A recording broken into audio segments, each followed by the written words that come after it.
Good to see you, everyone. My name is Robbie Howell. I am a game designer specializing in improvised storytelling games, and I have a strange plasmic heart at the moment.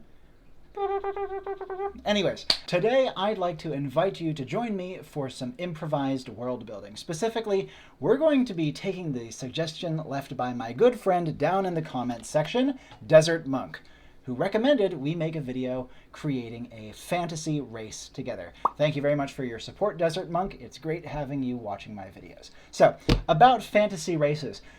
First of all, I've often found the term race to be a little bit inaccurate when it comes to fantasy settings.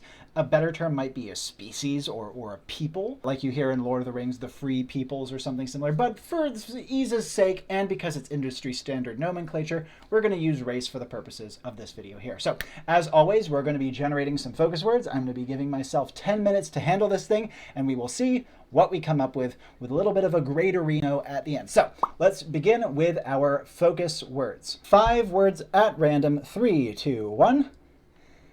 Beam, hoax, direct, spy, branch. Ooh. So already I'm seeing quite a few potential interesting points with this set right here. Hoax is going to be a fun one. I'm not really sure how I'll work that in just yet, but we'll have time to figure that out. And let us begin in 3, 2, 1. Let's get started. So where do we start here? Well, first of all, I'm seeing some connections between hoax and spy. Both of those have kind of connotations of subterfuge and backstabbing and how do I describe it? Like, you know, the sort of clandestine, covert, everyone's at the masquerade sort of setting. So, but you get the idea. Additionally, we have branch there. Branch makes me think of some sort of like a organization. Could also be tree. Duh. Direct is a weird one. You can take that in a lot of different ways. I like to think of it maybe as director. Yeah, like direct or. Which adds to the branch idea. Beam, I'm not so sure about yet, besides this, God ray on my chest right now.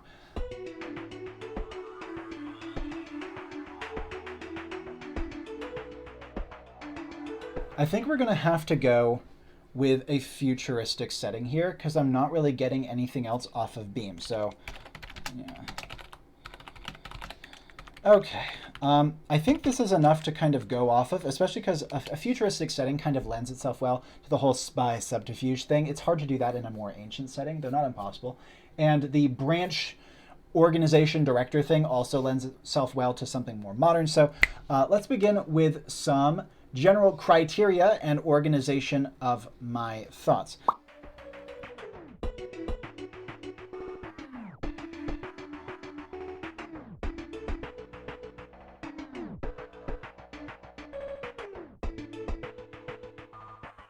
The human mind can only remember a certain number of names and faces. So let's say that they have a great memory, especially for social matters.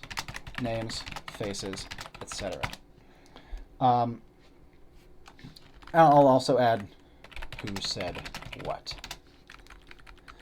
Okay, that's a start. Beam, I think, is another interesting point. So beam. Let's try to work that into their appearance a little bit. Hey, well, let's do something with this. How do I make that factor in, though? Man, I'm chewing through time, and I feel like I'm getting kind of gummed up on these specific details. I also feel like I'm kind of working backwards. Oftentimes, you want to start with biology when you're creating a race, so I'm kind of shooting myself in the foot here. I have a lot of social and kind of organizational words. Okay, spy can also refer to how you're looking with your eye. Beam can also be like, a beam from the eye, right? So I think we're looking at eyes. I kind of like the idea of working with my random little God ray and seeing if I can work that in. Direct as well. Jesus Christ.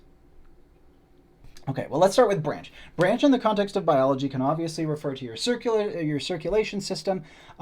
leaves. Chlorophyll. Chlorophyll beams of sunlight. So let's say these are plant-based beings, solar powered, and their heart glows even through their flesh, visible to all,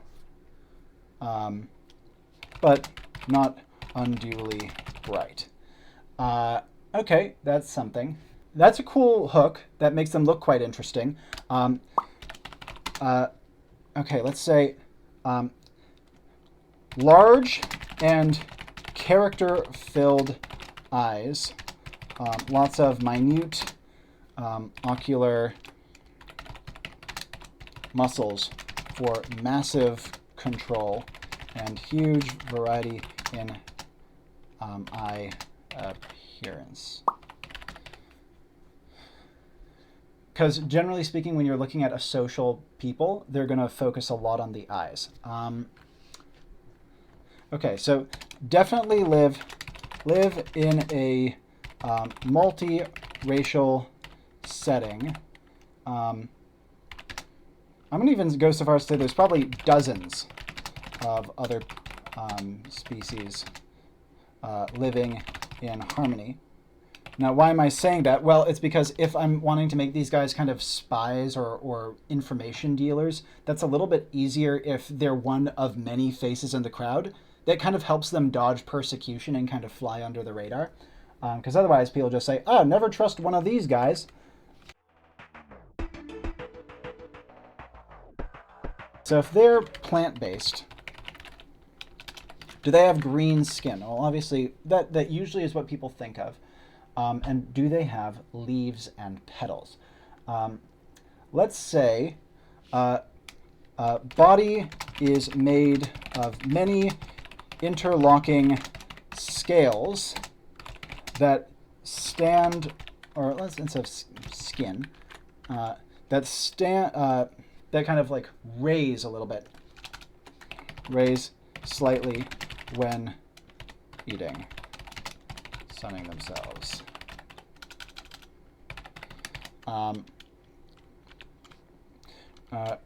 Green tinted, blood is vivid green. Well, we'll say blood in quotes, but it should work, works largely like normal blood, but thicker and less crippling to lose a lot of. Cool.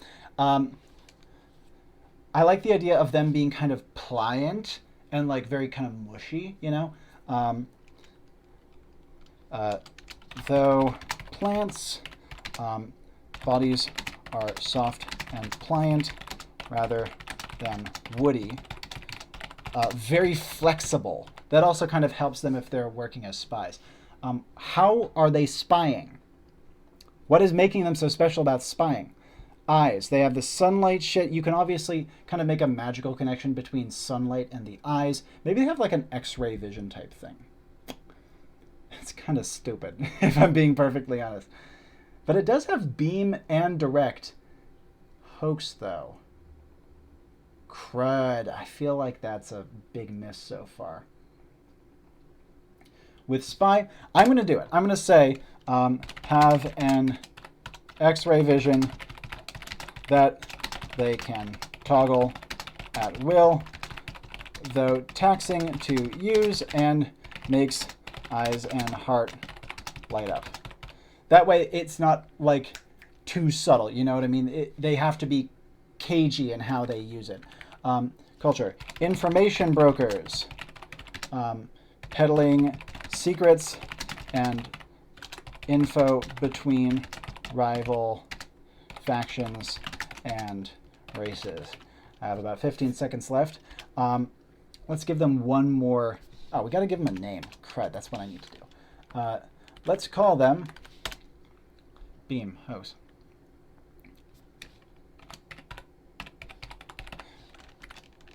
Faux live. All right, and that's the last thing I got. The timer is going off. Before I get into a post-mortem, though, let's see if I can find a couple of pictures to kind of illustrate a little bit what I'm talking about. I will be back in just a moment.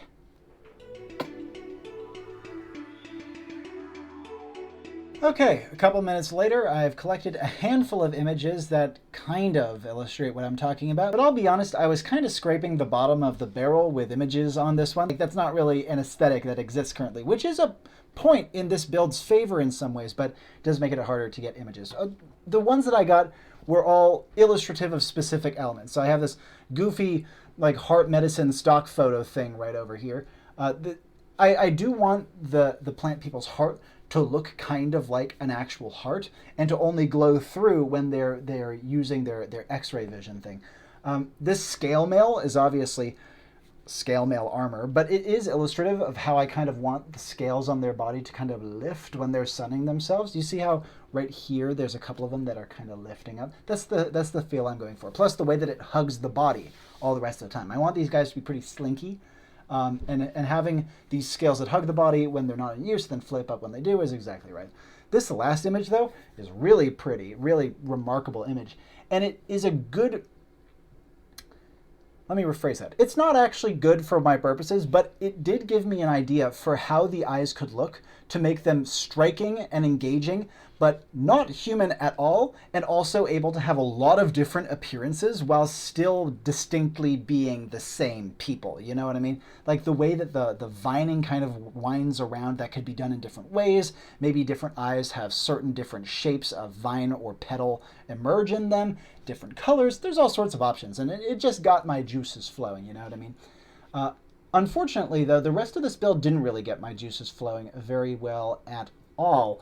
The issues that I came into was I got a set of focus words that were really great for not discussing a fantasy race. But that's fine. You work with what you can get. And I think that there are some salvageable aspects. For one, I think that a plant person in a futuristic setting is very unusual. And I quite like that idea, especially in the niche of this sort of information broker, underhanded dealing kind of deal arena. You don't really expect to see, or I don't expect to see, plant people in that niche.